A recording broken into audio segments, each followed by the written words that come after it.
Halo, assalamualaikum putra dan putri Indonesia. Kita bertemu lagi di video baru di channel kita. Tapi sebelumnya saya ingin menjawab komenan dari seorang Malaysia, namanya Commander Robot. Wah, Commander Robot. Oke, gini dia bilang, Malaysia yang jadi idola buat pesawat, Malaysia dari tahun 90 sudah buat pesawat, jika Anda mau tahu apa kisahnya, kalian type kata kunci pesawat buatan Malaysia di YouTube Puntag. Apa dah maksudnya tuh di YouTube Puntag itu. Nah, kemudian ada putri kita, putri Indonesia, namanya Eka Indah Mayangsari. Set, cantik sekali ya. Dia bilang, pesawat apa Lon?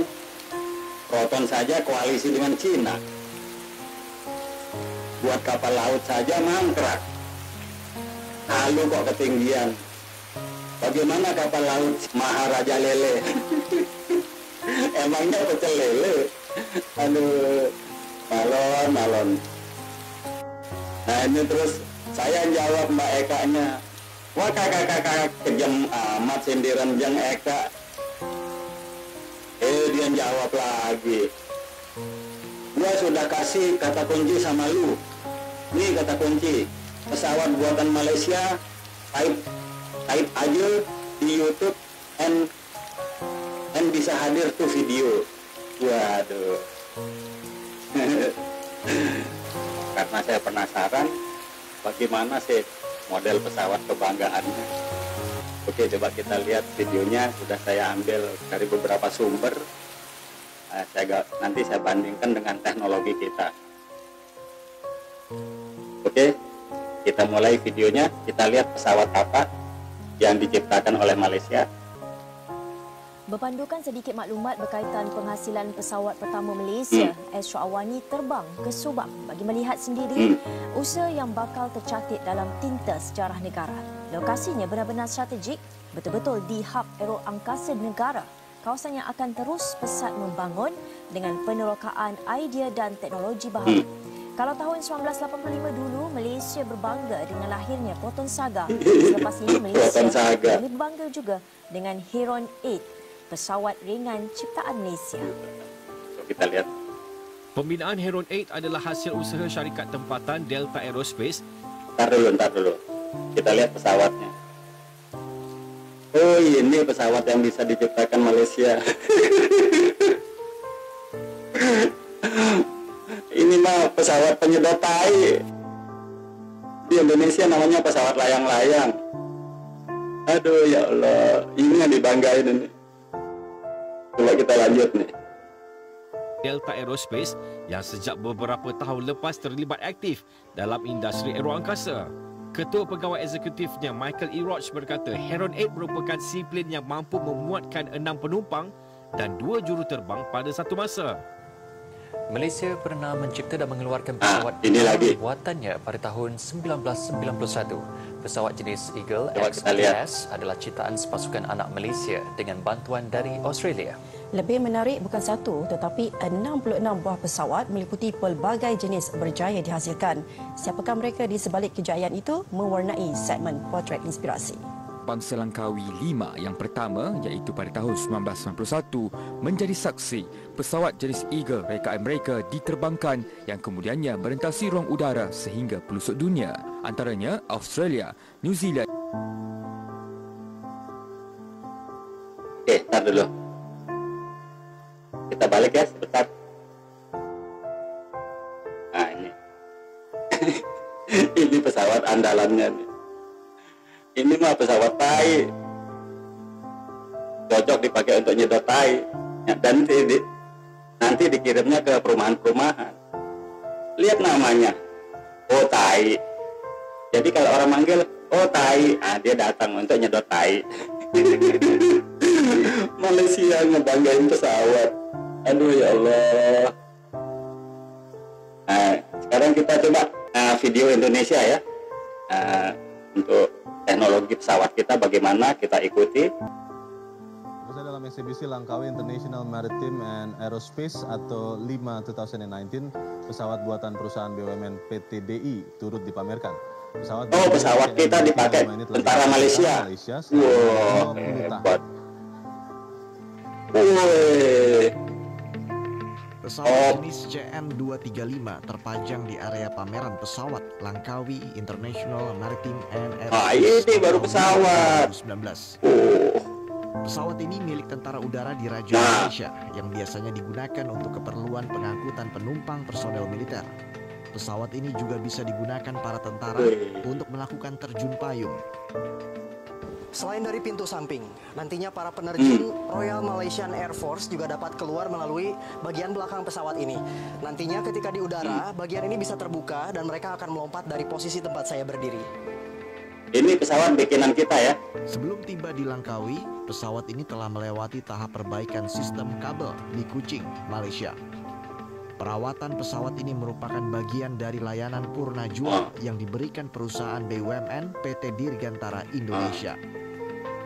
Dalam ajang LIMA 2019, pihak PT DI dan pihak Tentara Udara di Raja Malaysia melaksanakan peresmian perbaikan pesawat.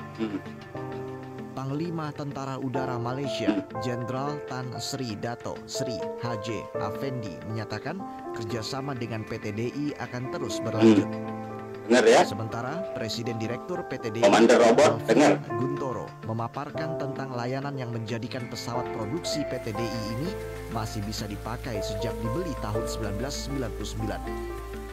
Dengan ini untuk kita menyambung khidmat dan jangka hayat pesawat tersebut, maka kita akan melakukan di masa hadapan ni, iaitu life extension program. Sewaktu-waktu apabila diperlukan, kami siap untuk melaksanakan perbaikan supaya bisa serviceable. Dari 6 pesawat yang ada, 5 serviceable. Jadi quite cukup tinggi, cukup bagus dari tingkat serviceability daripada pesawat ini. Dan ini program sekarang adalah dalam rangka life extension program. Ada beberapa tahap, salah satunya rewiring. Dan ini telah kita bisa lakukan satu pesawat yang kita deliver dan akan berlanjut dengan pesawat berikutnya. Dalam acara yang sama, PT DI juga menyerahkan sertifikat alih teknologi kepada 17 teknisi asal Malaysia. Mereka telah menjalani masa pelatihan selama 4 bulan untuk melakukan perawatan pesawat CN235. Malaysia kini memiliki 7 unit pesawat CN235.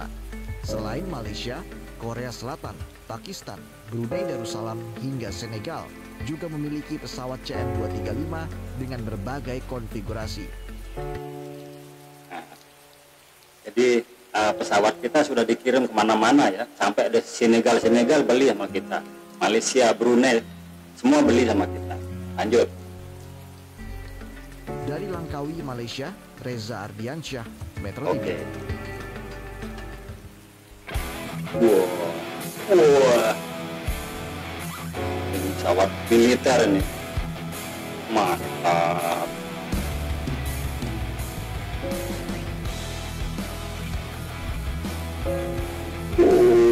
Hai sahabat Kompas.com, industri dirgantara Indonesia saat ini mulai diperhitungkan oleh dunia internasional. Bagaimana tidak, pesawat Kasa Nurtanio 2 mesin 35 atau CN235 buatan PT Dirgantara Indonesia ternyata laris manis dibeli sejumlah negara. Jumlah negara cuy.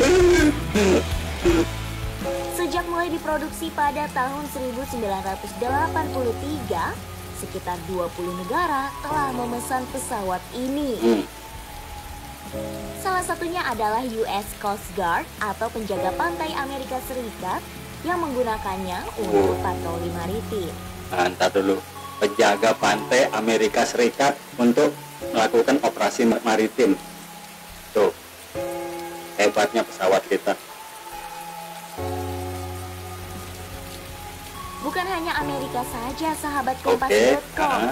Militer Prancis, Arab Saudi, Malaysia, Thailand, Uni Emirat Arab, Nepal, hingga Republik Senegal bahkan juga pernah memesan pesawat ini.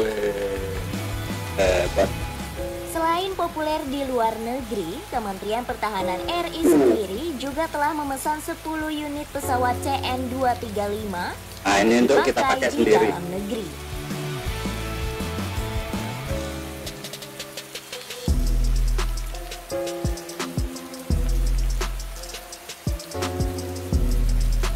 Bukan tanpa alasan, CN-235 menjadi salah satu pesawat yang mendunia. Ini karena CN-235 merupakan pesawat multifungsi yang mudah diubah konfigurasinya. Pesawat ini didesain dengan komposisi 40% untuk angkutan pulang pergi dan 60% untuk keperluan angkutan barang dan militer. Pesawat CN-235 juga memiliki beberapa keunggulan lain loh. Seperti contohnya mesin turboprop CT7 yang dapat menghemat bahan bakar sebanyak 15% dibandingkan mesin lain dengan kemampuan sama. Mesin CT7 ini juga merupakan mesin yang sangat terjamin berdasarkan latar belakang mesin General Electric T700. Mesin itu disebut-sebut sudah mencapai lebih dari 1 juta jam terbang. Pesawat buatan dalam negeri ini juga dirancang untuk bisa lepas landas dan mendarat di landasan pendek. Artinya, pesawat CN-235 mampu take off dan landing di landasan pacu non-aspal. Wih, hebat. Landasan pacu non-aspal. Wah, ini lagi nih. Wih.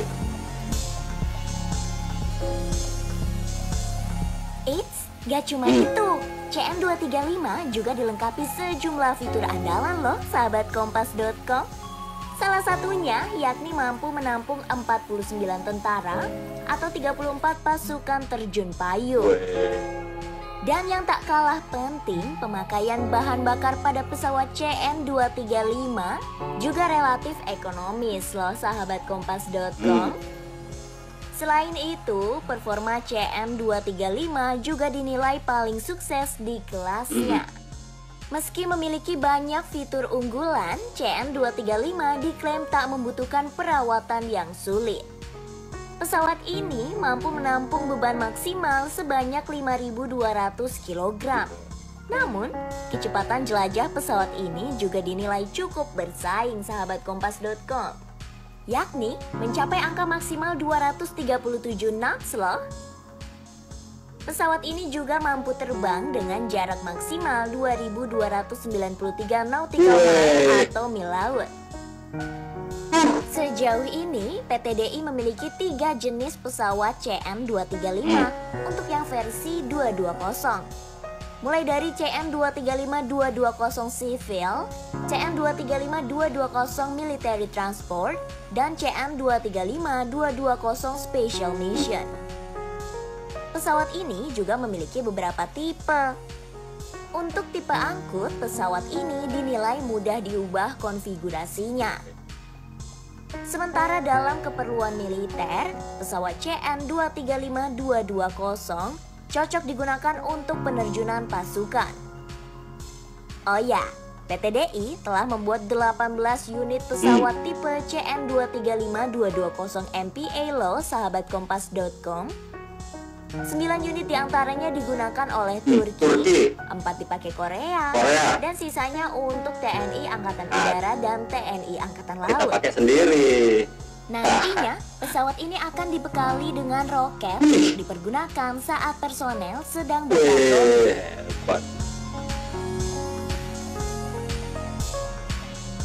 Saya sendiri yang orang Indonesia melongo. Wih, mantap.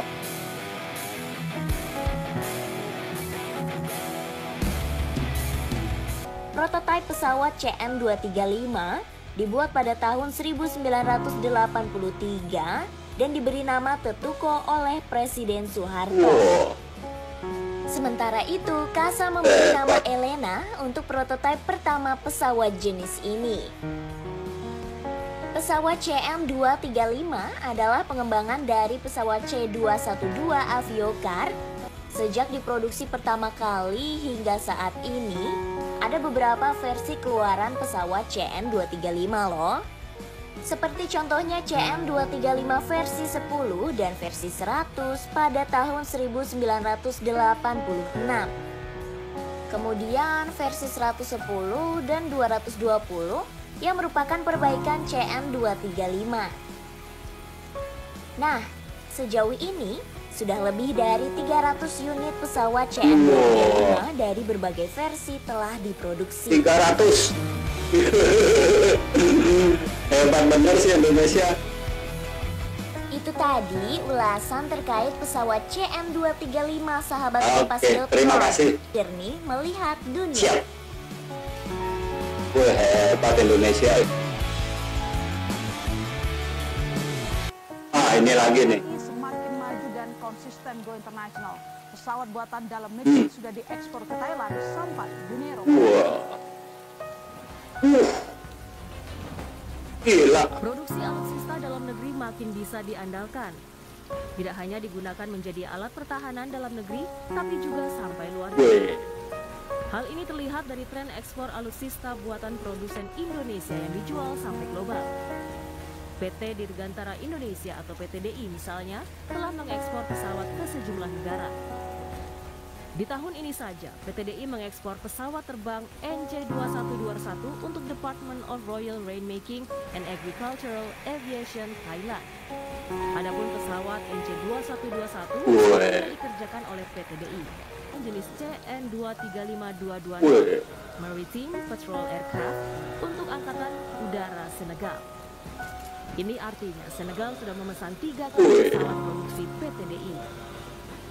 Menteri Pertahanan Prabowo Subianto bahkan mengklaim pesawat 235220 laris manis di pasar dunia. Untuk memenuhi permintaan global, Menhan bahkan menargetkan dalam setahun PTDI dapat memproduksi atau memenuhi pesanan pesawat di atas 4 unit. Dan ternyata sebetulnya ada pernyataan dari beberapa negara Afrika, Timur Tengah, di Amerika, Latin, bahkan beberapa negara Asia dan Eropa menyatakan sangat berminat dengan pesawat C-235. Momentum ini saya kira harus kita sambut. Menhan Prabowo juga mengatakan selain pesawat CN235, pesawat N219 juga punya potensi besar untuk dipasarkan di pasar internasional. Sejumlah negara memang sudah menjadi langganan pesawat PTDI. Ada Malaysia, Filipina, Vietnam, Brunei Darussalam, Korea Selatan, Nepal, Pakistan, Senegal, Turki, Burkina Faso, Guinea, Arab, Venezuela, serta Uni Eropa. Ada harapan besar bagi perusahaan BUMN memperkuat industri pertahanan dalam negeri. Presiden Joko Widodo bahkan pernah menyampaikan, Indonesia harus membangun industri pertahanan dalam negeri agar siap memasuki era persaingan baru. Tim Liputan Kompas TV. Oke, terima kasih. Ya. Jadi begitu teman-teman ya. Jadi bukan bahasa aja yang kita mendunia, tapi teknologi kita sudah dibeli oleh dunia. Pesawat kita dipakai oleh dunia. Hebat.